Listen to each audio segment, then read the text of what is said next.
Borrowing has become essential in getting a college degree.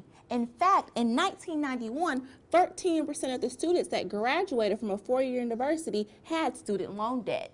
And in 2005, that number jumped to 40%. So just last year, it jumped up to 67%.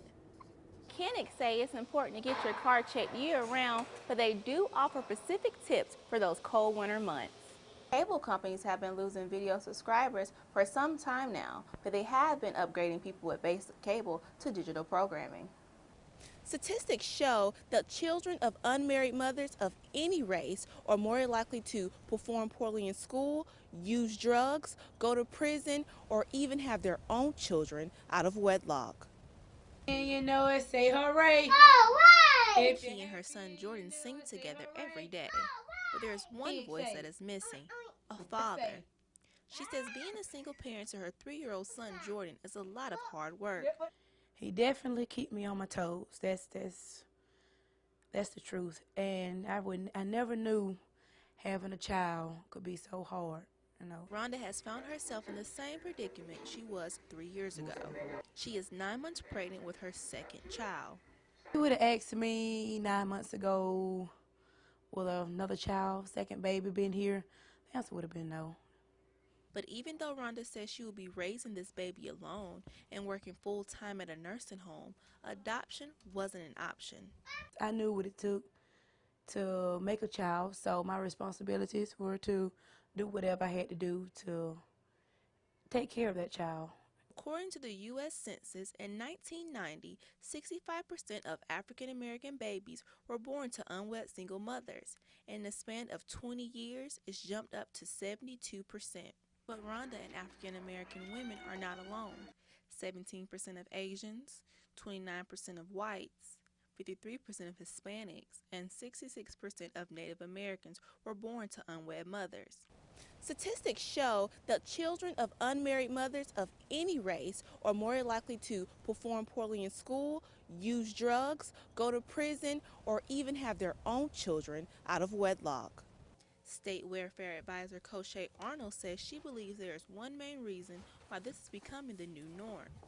Families today have become accustomed to being single-parent households, and so sometimes I don't see families strive.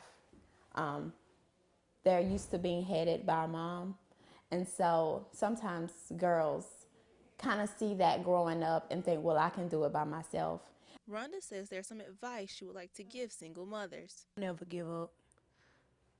Just pray. Pray and pray and pray. And God will see you through it, But make sure that you take care of your child and do the right things for them, because when you wake up every day and look at the smile on their faces, it'll make you feel like you're doing a good job. A job that she knows won't be an easy one, but she hopes that she can stop her children from making the same mistakes she made. Sheena Sanders, Carolina News. I don't have cable because it's just way too expensive. USC senior nursing major Chandel Strait says cable TV is something she can simply live without. Cable TV is just not a necessity in my life, and I feel like cable companies don't give you what you pay for. And Chandel is not alone. Time Warner lost 155,000 video subscribers in the July-September quarter of this year, compared to last year when they lost 64,000. Cable companies have been losing video subscribers for some time now, but they have been upgrading people with basic cable to digital programming. People's willingness to simply go without television could be a sign that internet TV services such as Netflix and Hulu are finally enticing people to cancel cable. Senior broadcast student Katie Simpson is just one of the thousands who have switched to internet TV. Yeah, kind of like, since I'm never home and since my roommate didn't want to get it, I just really didn't need it. I can watch any show, mostly that I want to watch on Hulu. It's free to watch TV on the internet. Chandel is in the same boat as Katie. When I do get a chance to watch TV, I usually just order Netflix or watch any DVDs that I already own. Netflix and Hulu streaming movie service has become so popular that it is now the largest source of U.S. internet during peak service hours. Chandel says at the end of the day, cable TV is just not worth it to her. $70 for basic cable is just not worth it when nothing's really ever on TV. So, she says until the cable gets cheaper, she will continue to use internet TV or watch her DVDs. Sheena Sanders, Carolina News. Currently, right now, I am $20,000 into debt, and I have no idea of how I'm going to pay it back. USC senior psychology major Kayla Stewart is just one of the millions of students around the nation who don't know how they're going to pay back their student loans. I've been in school for 4 years, and debt was the last thing that was on my mind when I decided to attend college. So now, as graduation is coming near, I'm still clueless as to how I'm going to pay this money back.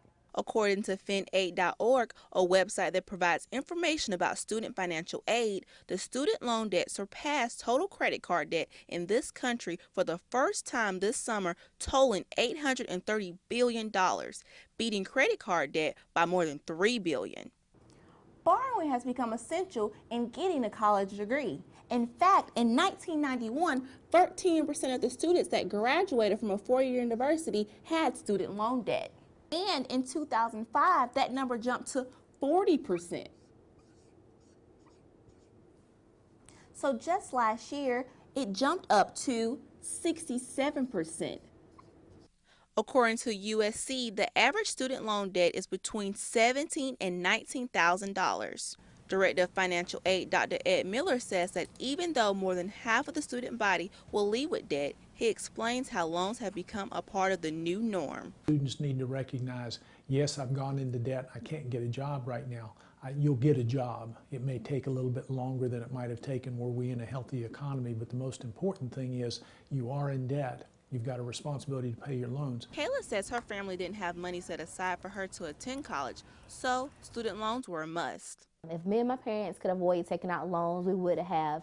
I mean, who's to say that I would have an awesome job to aid in the process of helping me pay back these loans someday? As graduation comes near, Kayla hopes that her sacrifice has been worthwhile because this is a debt that she will be paying off for years and years to come. Sheena Sanders, Carolina News.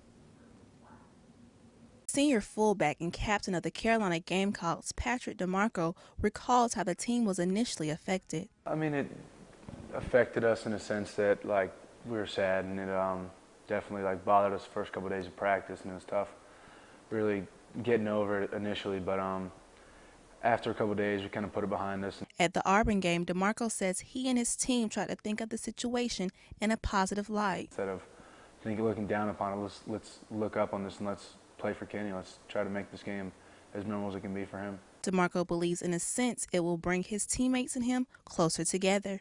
I brought like the older guys together and the guys who really played with Kenny, who it really affected, and that definitely had something, like, definitely had a positive effect on us. DeMarco says there's one thing he'll never forget about Kenny.